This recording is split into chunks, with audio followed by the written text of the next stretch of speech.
안녕하세요. 드론드론 이걸째 민속이야기 31번째 이야기를 시작하겠습니다. 오늘 두물뚜레, 그러니까 논매기 공동작업을 2번 하는 동네들 이야기를 할 건데요. 그 전에 좀 하나 재미난 얘기가 질문이 들어온 게 있어 할게요. 어떤 분이 전화를 하셔서 그러더라고요. 우리 동네는 서로 논을 쓰리지 않고 소시랑이로 쓰린 동네가 있어요. 농사를 졌어요. 그것도 좀 아세요? 네, 경험했어요. 그게 무슨 얘기냐면 농사를 짓는 방법의 차이입니다. 이게 어디서부터 나오느냐면 논산의 강경, 채운 그 아래로 들녘에서 나오는 현상들이에요. 이 동네는 농사를 지을 때에 뭐라고 하죠? 논을 태워요. 먼저 한번 말씀드렸죠. 아주 가는 흙처럼 가는 모래 입자가 그 뻘흙 같은 것이 쌓여서 이룬 들판은 그 논을 물을 가두어서 아시 두 벌 만물을 갈지를 않고요. 논을 가를 때 싹 간다고 그래갖고 전체를 갑니다. 전체를 한 번에 딱 갈아서 햇볕에 내서 태워요. 흙을 계속 태우고 나서 그것을 한 번 썰여서 심는 거죠. 그래서 얼마나 잘 태웠느냐가 굉장히 중요해서요. 오히려 논 태울 때 비가 찔뜨럭거리고 이른 장마가 오고 하면 농사 짓는 게 어려워집니다. 모래는 물 들어가면 가라앉거든요. 근데 그렇게 푸석푸석하게 잘 태워진 데는 물을 넣고요. 소시랑으로 휘젓다시피 하면 논이 골라져요. 하루에 그 장정이 잘하는 사람들은요, 1000평 가까이 그걸 썰입니다. 고를 수가 있어요. 보통 500~600평 이상을 해요.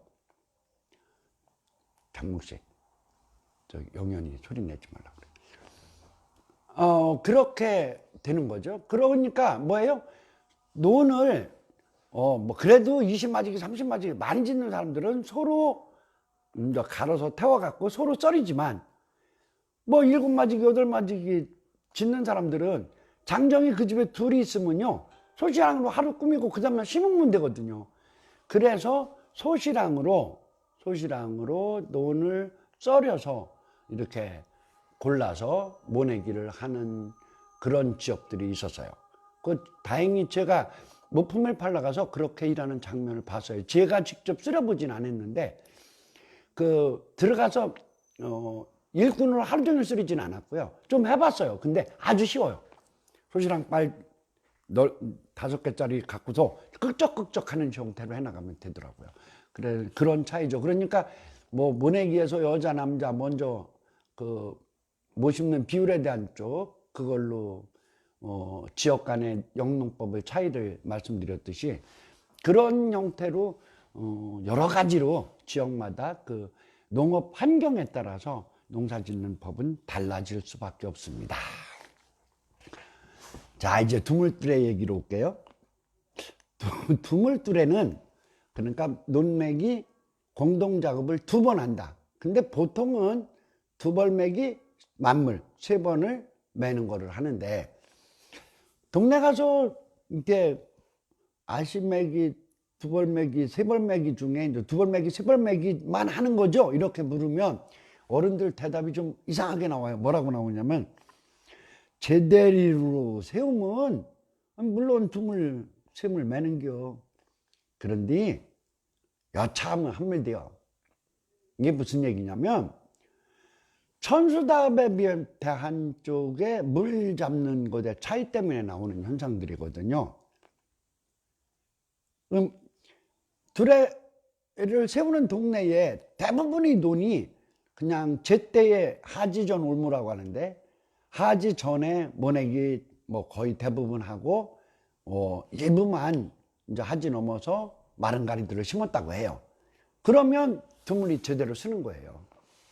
근데 천수답의 비율이 높거나 가뭄이 심하면 본물이 닿는 논들도 못 심는 때가 많았거든요, 옛날에는. 그러니까 흉년이라고 하면 아주 참 지독한 게 되는 거예요.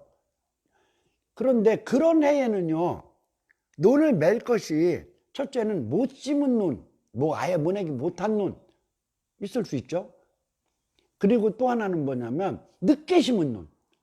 그런 논이 음력의 6월 하순부터 이제 두 벌 매기를 되게 하는데, 그때는 이미 아시 논 맬 수도, 아시 맺기는 못 매게 늦게 심어진 논이 있다. 그러면 한 번 맺기는 못 매는 거죠. 근데 좀 이상한 공통점이 있어요. 이건 특별한 경우도 이렇게 발견하지 못했는데 무슨 얘기냐면, 둘의 공동 작업은요, 백중진하면 안 합니다. 그러니까 이런 거죠. 모낸 것이 전체로 볼 때에 이제 그 천수잡이 높아서 한물 두물에 대한 것은 백중전에 했는데 만물이 남았어요. 그런데 그건 공동 작업을 안 해요. 백중 넘어가면 그건 일꾼 얻어서 자기네들이 합니다. 그거 왜 그렇게 되는지는 잘 모르겠는데, 하여튼 백중이라는 관습은 그런 면에서 굉장히 중요한 의미를 갖고 있었어요. 그러니까 모내기가 제때 제대로 안 되면 한 번 맬 수도 있다. 그 표현을 여차하면 한물되는 겨라고 이제 어른들이 말씀을 하셨어요. 제가 지금 일단 우리 동네는 두물두레요라고 말하는 두레의 비율을 내보면 한 41% 정도 나옵니다. 제가 그 200개 두레를 할 때 81개 나왔거든요. 82개 나왔거든요. 근데 정확히 이제 보면은 한 41% 정도는 두물두레를 해요. 두물두레가 흔했어요. 그 두물두레를 가면 세우는 조건, 두벌논매기를 공동작업으로 하는 조건은 뭘까요? 우선 네물두레와 세물두레, 먼저 시간에 설명한 두레들은 다 두물은 자동으로 넘어가죠. 그래서 두물두레 하는 거고요. 그 들의 규모로 보면 들이 아주 넓거나 아주 적은 동네들은 두물두레들을 거의 안 하고요. 보통 수준입니다. 그러니까 한 마을에 한 100호 정도 산다고 할 때에 논이 7, 800마지기에서 한 1200마지기 정도 이렇게 해서 한 농가당 한 7마지기에서 10마지기 정도의 평균 영농이 되어가지고 마을의 빈부의 격차가 아주 심하지 않은 동네들이 두물두레를 해요. 근데 이것이 좀 작년에 하고 재작년에 하고 예산을 조사를 해보니까 좀 차이가 있더라고요. 예산은요, 평야지대와 예당평야 평야지대와 그 차령산줄기나 이렇게 산 쪽으로 들어가면 중산간지대의 두레가 전혀 다른 형태로 가는데요. 예산 지역에서는요, 오히려 장정들이 벌어먹을만 하다고, 그때는 두레를 세우지 않아도 벌어먹을 수 있으니까 구태여 두레를 세우지 않아도 된다고 생각을 해가지고 두물두레를 거의 안 합니다. 그러니까 한물두레가 많고 차라리 먹매두레를 하고, 이렇게 해서 공주하고 예산의 두레 차이는 많더라고요. 근데 제가 말씀드리는 비율에서 예산두레는 여기에 포함이 안 된 겁니다. 그렇게 돼서 한물두레나 두물두레를 그 들이 넓은 동네들이 차라리 한물두레나 먹매두레는 세워도 두물두레를 안 하는 경향을 보이기도 해요. 그리고 물로 볼 때는 보편적인 동네입니다. 아주 귀하지도 않고 아주 흔하지도 않은 동네들, 그런 중산간지대의 두레들이 대부분 그 두물두레들을 하죠. 결국 두물두레를 세운다고 하는 것은 농업 환경 그리고 농사 규모가 양호한 마을들이에요. 아주 부자 동네들 뭐 그런 정도는 못 가도 괜찮게 사는 동네들, 장정도 적당히 있어서 일꾼 얻어 쓰는데도 그렇게 힘들지 않은 동네들. 더군다나요, 뭐가 좋은 거냐면 두레 간의 공동체 정신, 그러니까 단합 결속력이 좋은 두레들이 한 것으로 보여요. 예. 두물두레가 작업을 하는 차이는 어떻게 되느냐면, 이 작업은 두 가지를 합니다. 하나는 뭐냐면 호맹이로 매는 논도 있고, 호맹이를 쓰지 않고 맨손으로 매는 논도 있어요. 그러니까 호미로 매는 논이 대부분입니다. 두 번까지는. 그러니까 어떤 거냐면 풀이 보통이거나 보통보다 많은 노는 모두 호미름입니다.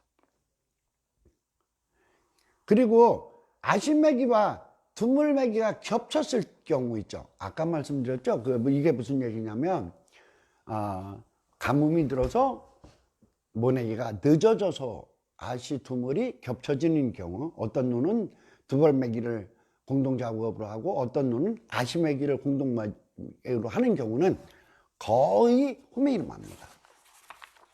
호미를 매는데 호미를 매는 방법은 뭐 똑같습니다. 앞 시간에 제가 좀 설명드렸죠. 호맹이 쓰는 법에 대해서 업기, 돌리기, 그 다음에 외엽 빼기, 제비, 이 네 가지를 적당히 섞어서 호맹이로 매는 겁니다. 근데 맨손으로 매는 논들이 있어요. 맨손은 뭐냐면 물이 처음에 봄에 물을 막아서 가두어서 골긴다 그래요. 쩍 푼다는 얘기죠. 논을 잘 골궜고 그 골군 논에서 물을 심었는데 못 심고 나서도 물이 떨어지지 않고 물 관리가 잘 됐어요. 그런 논에서 아시매기를 해놨을 때에 풀이 많이 안 났어요. 물이 잘 차 있으면 풀이 적게 납니다. 물이 빠진 데서 풀이 많이 나거든요. 그래서 물 관리가 잘 된 일부의 논은 맨손으로 맵니다. 그러니까 흙이 부드럽죠. 그런 논도요, 모래땅은 거의 안 돼요. 모래 섞이면 물이 빨리 빠지기 때문에 계속 넣어도 마르는 데들이 있어서 풀이 나는데, 진짜 흙도 곤흙으로 좋은 논에서는 흙이 부드러우니까 맨손으로 매요. 맨손으로 매는데 그때에 농사꾼들이 최고 어려운 게 뭐냐면, 이제 샘물들에서 이제 만물 맬 때도 그런데 이 손톱이 굉장히 빨리 닳아요. 피가 날 정도로 닳거든요. 그때에 골무를 낍니다. 골무. 근데 이제 부인네들이 바느질 할 때 쓰는 골무와 비슷한 걸 만들어 끼는데, 그것에 가장 재미난 것은 벌레 집을 이용해요. 다른 벌레 집은 잘 안 되는데요, 밤나무 벌레에 누에꼬치처럼 생긴 그 집을 짓는데 그게 망입니다. 망인데 굉장히 억셔요. 잘 안 부러져요. 근데 그거 한쪽을 딱 잘라서 손가락에 끼면 진짜 편하고요. 안 빠지고. 그리고 이제 뭐 손가락에 가는 사람은 좀 묶으면 되고요. 그렇게 해서 논을 매면은 그 손톱도 안 닳고 손이 보호가 되죠. 그래서 그걸 공주에서는요, 논 매는 데 쓰는 끄시링이 골무라고 그래요. 끄시링이 골무.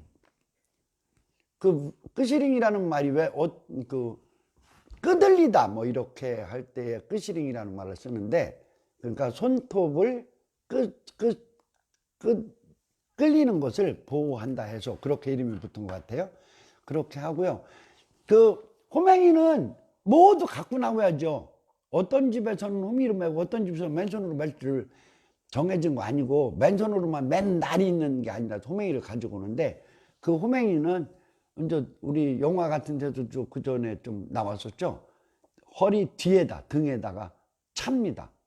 그 허리끈에다가 이렇게 거꾸로 차고 하죠. 근데 앞 시간에 제가 두레벌을 설명을 드릴 때에 두레벌에서 호맹이 끌기도 있었고 호맹이 묶어서 옮겨놓기도 했었죠. 그거를 할 때는요, 어른들이 호맹이를 허리에다 차고 논에 안 들어가고 논두렁에 쭉 놓고 들어가서 맨몸으로 하는 거예요. 그러니까 호맹이가 논두렁에 나란히 놓였다 그러면 누군가가 두레벌을 받는다, 그런 것이 되는 거죠. 그럼 꽁배자리들은 불안한 거죠. 내가인지 친구가 된지를 몰라서. 그렇게 재미난 모습을 연출하기도 했습니다. 두물tur의 논매기의 특징, 자립형이 많습니다. 이게 무슨 얘기냐면, 제가 두레를 노조적 성격이 있는 집합체다, 그렇게 말씀을 드렸어요. 노조가 주인은 누구예요? 대농들이고, 농부들이 대농들에게 휘둘리지 않기 위해서 한다, 그런 말씀을 드렸는데, 대농과의 관계는 굉장히 예민해요. 부자들이 가난한 사람들 골려먹으려면 얼마든지 하는 거잖아요. 지금 뭐 갑질이라는 말을 쓰는 것도 사실 어떤 그런 영향인데, 그 두물tur에는 대부분 대농 의존도가 낮습니다. 봄에 그저 뭐 봄tur에 먹는 날 먹몇 정도는 봤대, 여름tur에 같은 것은 거의 100% 자립형으로 해요. 자기네들이 번 돈으로 먹어요. 대농에 손 안 벌리고 그런 형태가 많고요. 그럼 이게 쇠물tur에와 먹매tur에는 다르냐? 다릅니다. 먹매tur에만 한다는 동네는 대부분의 그 하루 둘의 논매기 공동작업으로 전체 하는 게 아니라 하루만 나가거나 이틀만 나와서 그날 벌은 것으로 먹는 거예요. 근데 그때에 논을 매주는 집이 누구냐면 대농들 논을 매주거든요. 그래서 대농들이 많이 내게 하는 거죠, 돈을. 그래서 풍부하게 먹어요. 그런데 이 두물tur에서 대부분 대농 의존도가 낮고 자립심이 강한 데들은 뭐 너 부자요? 너대로 살아. 그런 어떤 선긋기를 하는 의미들이 강해요. 그래서 두물tur에들은 자립형들애가 많아요. 야, 이게 또 하나를 물고 오겠죠. 뭘 물고 오느냐면, 만약에요 중간에 멱두레를 쳤어요. 중간에. 그러니까 그 멱두레라고 삭두레 멱두레 그래갖고 두레에서 어떤 집 대농을 멱두레를 쳐놓으면 그 집에 아무도 일을 못 가는데, 일을 못 간다고 하는 쪽에 있어서 하고 공동작업을 한다는 건 또 구분이 있죠. 그래서 뭐냐면 멱두레를 쳐놓고 두물두레라면 대농이 받는 압박은요 훨씬 센 거죠.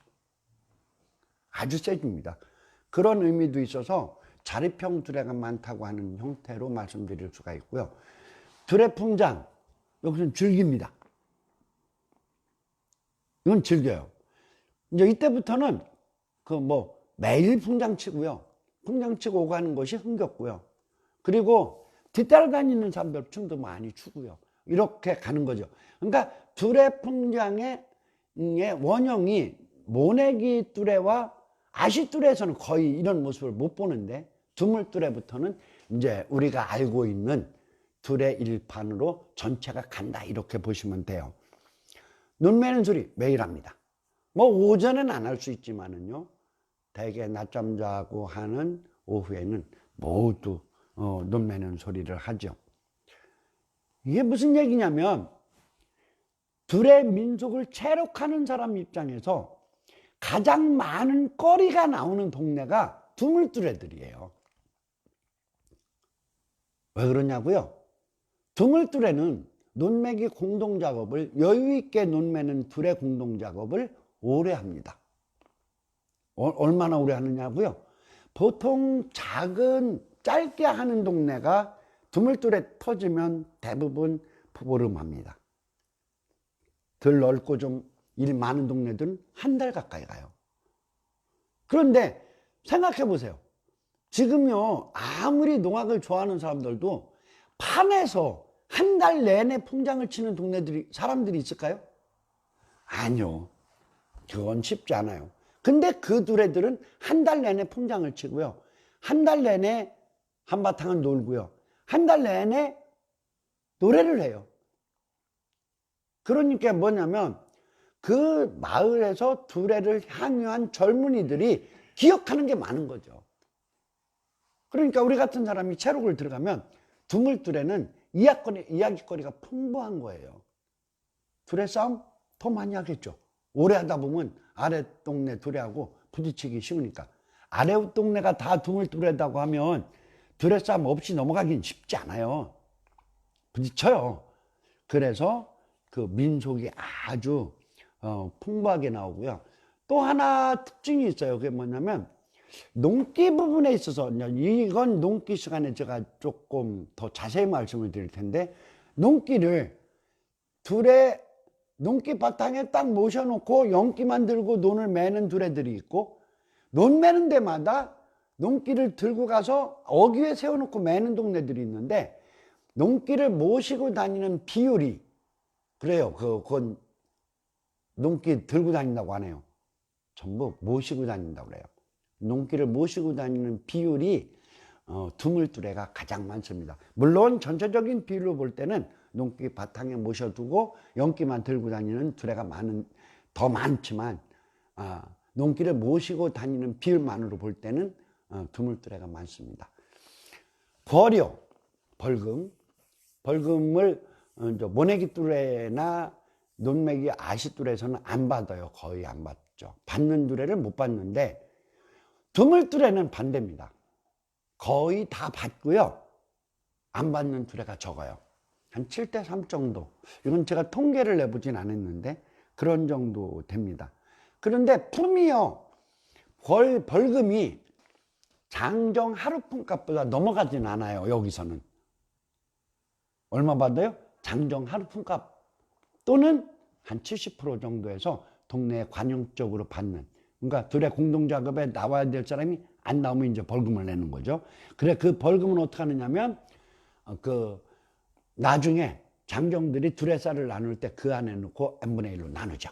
그렇게 해서 고를 받습니다.